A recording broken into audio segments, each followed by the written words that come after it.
Chapter 39. Ragnak's body was cremated the day after the battle. The Oberjarl had died in the final moments before the Temujai had begun their withdrawal. He had died battling a group of 18 Temujai warriors. 2 of them survived, so badly injured they could barely crawl away from the terrifying figure of the Skandian leader. There was no way of knowing who had struck the fatal blow, if indeed there had been one. They counted over 50 separate wounds on the Oberjarl, half a dozen of which could have caused death under ordinary conditions. As was the Skandian custom, the body was laid on his cremation pyre as it was, without any attempt to clean away the blood or the mire of battle. The 4 Araluans were invited to pay their last respects to the dead Oberjarl, and they stood silently for a few moments before the massive pile of pitch-soaked pine logs, gazing up at the still figure. Then, politely but firmly, they were informed that the funeral of an Oberjarl, and the subsequent election of his successor, was a matter for Skandians only, and they returned to Halt's apartment to await events. The funeral rituals went on for 3 days. This was a tradition that had been established to allow jarls from outlying settlements time to reach Hallowsholm and participate in the election of the next Oberjarl. Obviously, there were few jarls expected from the areas that the Temujai had already passed through, and the majority of the others had already been summoned to repel the invasion. But tradition called for a 3-day period of mourning, which, in Skandia, took the form of a lot of drinking, with much enthusiastic recounting of the deceased's prowess in battle. The tradition, of course, was sacred to the Skandians, particularly tradition that involved a lot of drinking and carousing late into the night. It was noticeable that the amount of liquor consumed and the degree of enthusiasm in recounting of Ragnak's prowess seemed to be in direct correlation. On the second night, Evanlin frowned at the sound of drunken voices raised in song, counterpointed by the splintering sounds of furniture breaking as a fight got underway. "They don't seem very sad about it," she pointed out, and Halt merely shrugged. "It's their way," he said. "Besides, Ragnak died in battle, as a berserker, and that's a fate that every true Skandian would envy. It gains him instant entry into the highest level of their version of heaven." Evanlin twisted her mouth in a disapproving pout. "Still," she said, "it seems so disrespectful. And he did save our lives and all." There was an awkward silence in the room. None of the other 3 could think of a tactful way of pointing out that had Ragnak survived, he was sworn to kill Evanlin. Finally, the period of mourning was over, and the senior jarls gathered in the great hall to elect their new Oberjarl. Will said hopefully, "Do you think Eric has a chance?" But Halt shook his head. "He's a popular world leader, but he's only 1 out of 4 or 5. Add that to the fact that he's no administrator, and he's certainly no diplomat either," he pointed out with some feeling. "Is that important?" Horace asked. "From what I've seen, diplomacy is very low on the list of required skills in this country." Halt acknowledged the point with a nod. "True," he admitted, "but a certain amount of buttering up is necessary when there's an election among peers like this. Nobody gives you their vote because you're the best candidate. They vote for you because you can do something for them." "I guess the fact that Eric spent the last few years as Ragnak's chief tax collector isn't going to help either," Will chipped in. "After all, a lot of people voting are the ones he'd threatened to brain with his axe." Again, Halt nodded.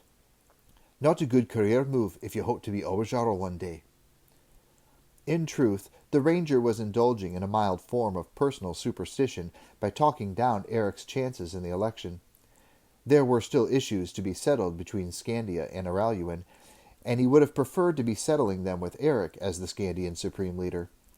Still, the more they talked, the slimmer Eric's chances became. He hadn't known about the tax collecting until Will mentioned it. That would seem to put the final stopper on the jarl's chances. "He probably wouldn't make a good Oberjarl anyway," Horace decided. "What he really wants to do is get back to the sea in his wolf ship and go raiding somewhere." The others agreed with this statement. It was reasonable and logical. But reason and logic have little to do with politics. On the 5th day, a stunned-looking Eric stepped into Halt's apartment.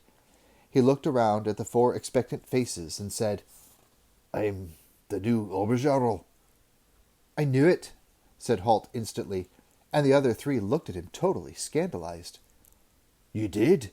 Eric asked, his voice hollow, his eyes still showing the shock of his sudden elevation to the highest office in Skandia. "Of course," said the ranger, shrugging. "You're big, mean, and ugly, and those seem to be the qualities Skandians value most." Eric drew himself up to his full height, trying to muster the sort of dignity that he felt an Oberjarl should assume. "Is that how you Aralyuans speak to an Oberjarl?" he asked, and Halt finally grinned. "No, that's how we speak to a friend. Come in and have a drink."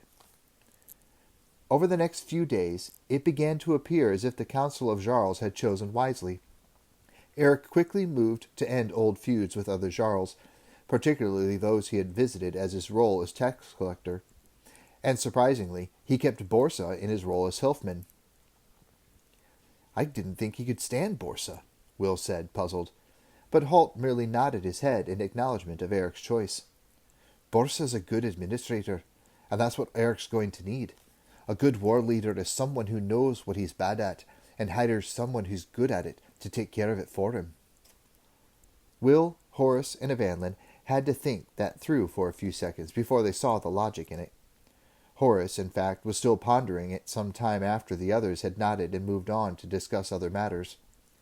As Oberjarl, Eric would no longer be able to go on his annual raiding cruises at the helm of Wolfwind, and that fact tinged his sudden elevation with a certain amount of regret. But he announced that he would be making one last voyage before he handed the ship over in the care of Svengel, his long-time first mate. "I'll be taking you lot back to Aralyuan," he announced. "Seems only fair, since I was the one responsible for bringing you here in the first place." Will was quietly pleased with the news. Now that the time was almost here for the return home, he realized that he would be a sad farewell with the big, boisterous pirate. With some surprise, he recognized the fact that he had come to regard Eric as a good friend. Anything that delayed the moment of parting found favor in his eyes. Spring had come, the geese were returning from the south, and there were deer back in the hills, so there was plenty of fresh meat in place of the dried and salted provisions that had formed the bulk of the winter fare in Hallesholm. When he saw the first hunting parties returning from the high reaches inland of the Skandian capital, Will remembered one debt he still owed. Early one morning, he slipped quietly away on Tug and headed up the trail that he and Evanlin had followed so many months ago in a freezing blizzard. At the little cabin where they had sheltered through the winter, he found the uncomplaining, shaggy little pony who had saved his life. The patient creature had broken the light tether holding him to the lean-to stable behind the cabin, and was quietly cropping the new season's grass in the clearing when Will arrived. Tug looked a little askance at his master when Will unfastened the small sack of oats, indicating that it was for the pony alone. Will consoled his horse with a quiet pat on the muzzle. "He's earned it," he told Tug, and the ranger horse shrugged, insofar as any horse is capable of shrugging. The nondescript pony may well have earned the sack of oats, but that didn't stop Tug's mouth from salivating at the sight and smell of them. When the pony had finished the oats, Will remounted Tug, and holding on to the lead rein, rode back down to Hallesholm, where he quietly returned the pony to Eric's stable. The night before they were due to leave, Eric threw a farewell banquet in their honor. The Skandians were eager to show their appreciation of the efforts of the 4 Aralyuans in defending their land against the invaders. With the shadow of the Valisval lifted from Evanlin, they paid particular attention to her, repeatedly toasting her bravery and resourcefulness in continuing to direct the fire of the archers as their position was being overrun. Halt, Borsa, and Eric sat in a quiet huddle at the head table, discussing outstanding matters such as the repatriation of the slaves who had served in the Archer Corps. Sadly, many of them hadn't survived the battle, but the promise of freedom had been made to their dependents as well, and the details had to be thrashed out. When the subject was finally closed, Halt judged the moment right, and said quietly, "So what will you do when the Temujai come back?" There was a deafening moment of silence at the head table.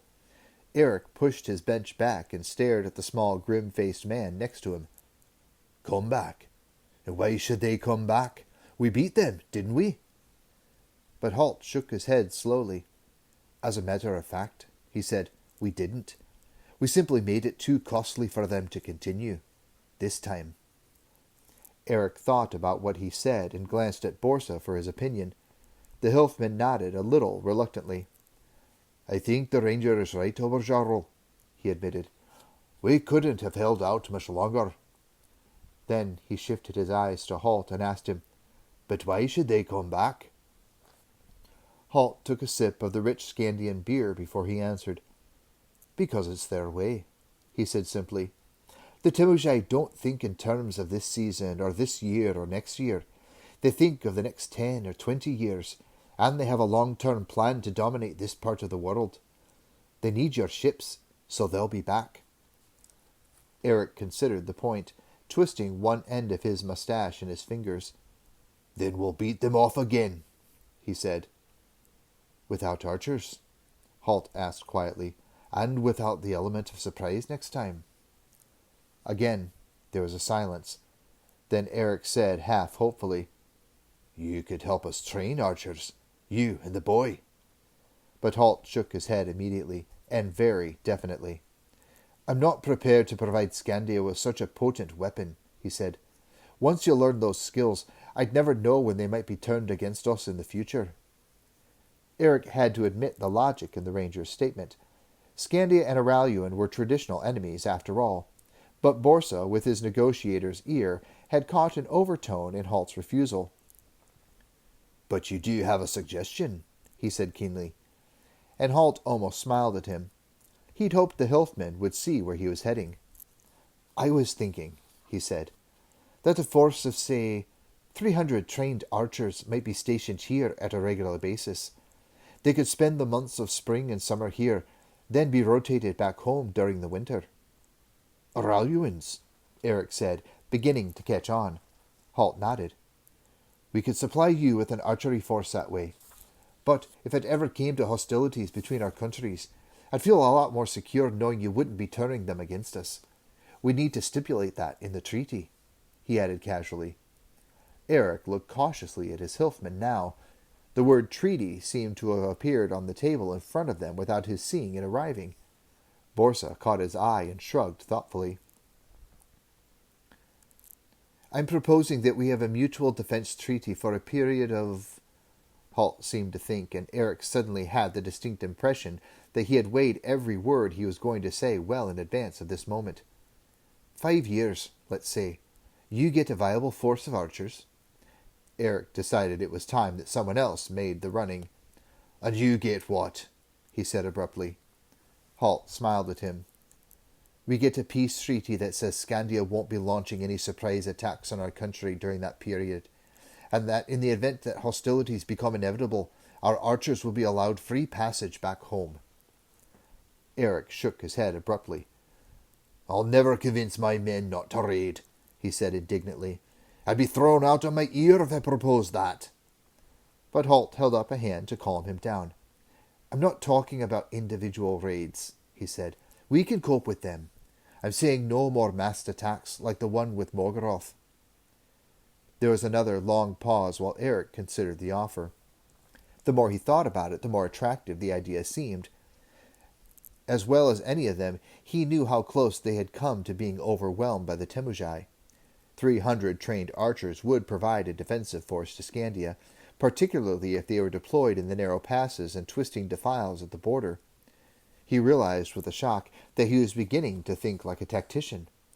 Maybe he'd been spending too much time around the ranger, he thought.